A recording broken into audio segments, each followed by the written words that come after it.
Um, I um, I was a very, very, very weird child.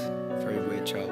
And I had a port wine stain birthmark on my face that I got lasered off when I was very young. And one day they forgot to put the anaesthetic on, and then ever since then I had a stutter. And I also had very, very big blue NHS glasses. NHS is the National Health Service. One day I hope you'll have the same. Just saying. And I lacked an eardrum on one side of my face, so to one side of my ear. Stuttering was actually the least of my problems when I went to school. But it was still quite a difficult thing. And the thing that I found most difficult about it was knowing what to say, but not really being able to express it in the right way.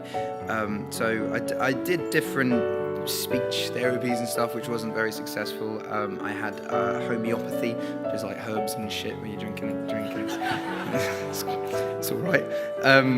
But I got heavily into music at a young age and got very, very into rap music. Eminem was the first album that my dad bought me. I remember my Uncle Jim told my dad that Eminem was the next Bob Dylan when I was. Say what you want. It's pretty similar, but it's all storytelling. So my dad bought me the Marshall Mathers LP when I was 9 years old, not knowing what was on it, and let me listen to it. And I learned every word of it back to front by the age I was 10. And he raps very fast and very melodically and very percussively, and it helped me get rid of the stutter. And then from there, I just kind of carried on, did some music. I want to stress the point that it's not.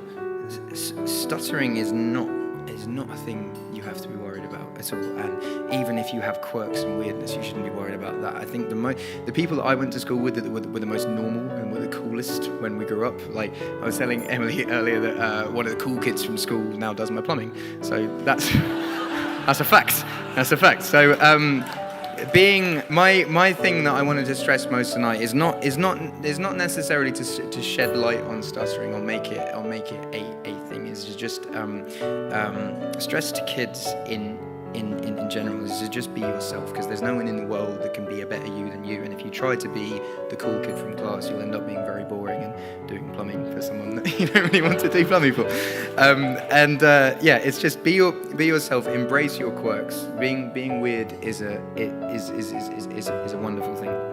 And it has led for so many creative people, and not even just creative people. Like you own a fucking football team now. That's pretty cool. But I think I'm not very good at speeches. I don't do a lot of speeches, but I think the one thing I want to say is be yourself, embrace your quirks, embrace your weirdness, and from a stuttering point of view, don't treat it as an issue. Work through it and get the treatment that you want to get, but don't ever treat it as an issue, and don't see it as a blight on your life, and carry on pushing forward. And I did all right. You can do all right as well. Emily did all right. Nice one. Thank you.